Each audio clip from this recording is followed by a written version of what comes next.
Simon, you claim that philosophy does not begin in an experience of wonder, as ancient tradition contends, but rather, I think, with the indeterminate but palpable sense that something desired has not been fulfilled, that a fantastic effort has failed. Philosophy begins in disappointment. It's one of your famous lines, I think. Firstly, would you want to comment on this excerpt, but also perhaps elucidate on what you mean by philosophy begins in disappointment? Well, is the world wonderful or is the world disappointing?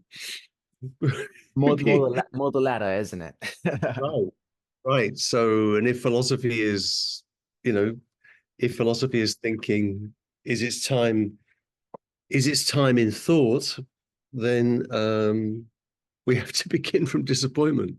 It seems to me, so it's a good way of making a contrast with a view which is it's just a popular view, the idea of wonder, because it sounds cool. And but if you look at the sources for it, it's a view that Aristotle ascribes to those people that came way before him, the physiologi, philosophers of nature. He thought they experienced wonder in relationship to nature, the heavens. Aristotle doesn't claim that he experiences wonder. So it's a view that was already out of fashion by the time of the 5th century BC. So the idea there is that the modern world is most certainly an experience of disappointment, and that's where you have to begin. It's not where you end. So people often get are you the disappointment guy? So no, philosophy begins in disappointment. It doesn't end in disappointment. Well, that's where it begins. So, and I think I don't say it as much these days as I used to, but I still think it's right. Yeah. Indeed, indeed. Yeah. Do you think that there's a very like epochal way of thinking, I guess, but that in terms of times when philosophy becomes most pertinent, for instance, Jacques, who you've written polemics with, uh, he claims that, oh, now we live in this time where these grand metaphysical questions are coming back into our culture, kind of like the time that, let's say, the German idealist went through.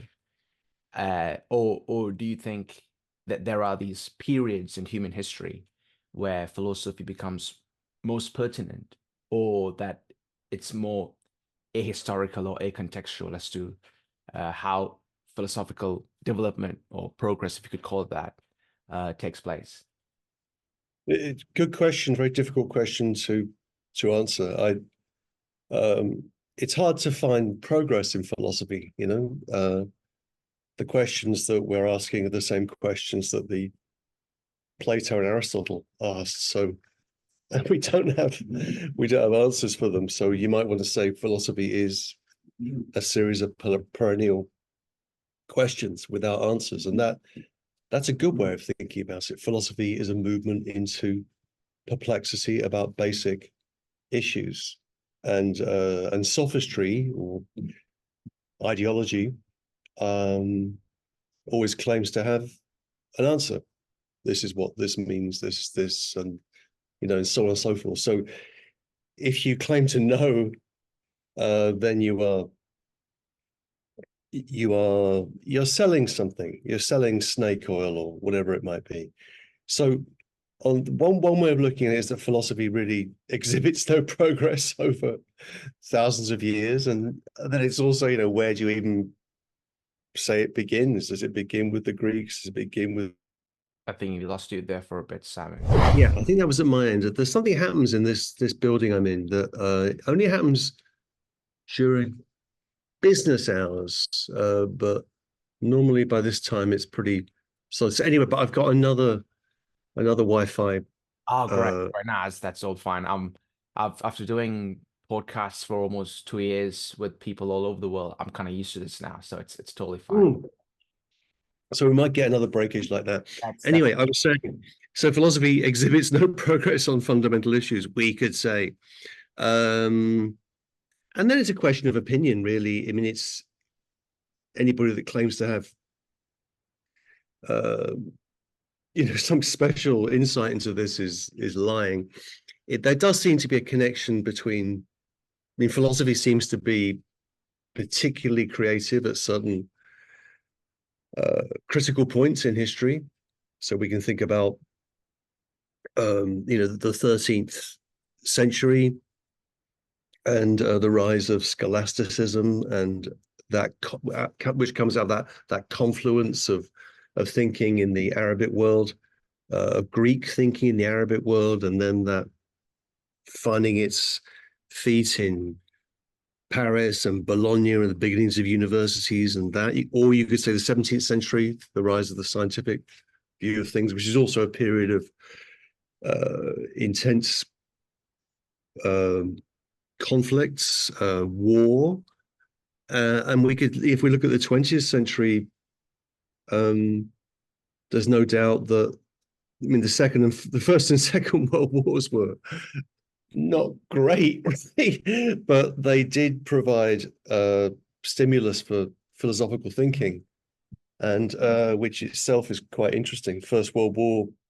you get Wittgenstein, Rosenzweig, Lukács, Heidegger for sure, and the Second World War really produces generations of philosophers that are really, doing high-level, interesting work.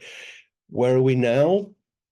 I don't know. I think there's a renewed interest in philosophy, and I've been trying to help that along in my little way over the years. But it's and in many ways in a way the internet has been kind to philosophy in the way that it's been unkind to the novel, which was that was the cultural form that dominated the world that I grew up in. People read novels. Now they watch Netflix series, and maybe they've got some space for short form blogs and articles and things like that, ideas which are more easily digested. So perhaps it's a good time for philosophy, but it's not a good time institutionally. And philosophy is, there are different views of philosophy. One view is that philosophy is just thinking, and it can take place anywhere, and philosophy should be in the streets, and that's fine, and that goes all the way back to the Cynics and thinking in public in ancient Greece, often without clothes on, or masturbating and living in barrels and doing crazy things. Another view is that philosophy is something which has always required an institutional framework, and that's what the academy was for Plato, the Lyceum for Aristotle, and so on and so forth. So the institutional framework for the last couple of hundred years has been the university, and is interesting philosophy coming out of universities at this point? I don't think so. I really don't. There's a lot of smart people, but not really much happening. So that would be one kind of half answer to that difficult question.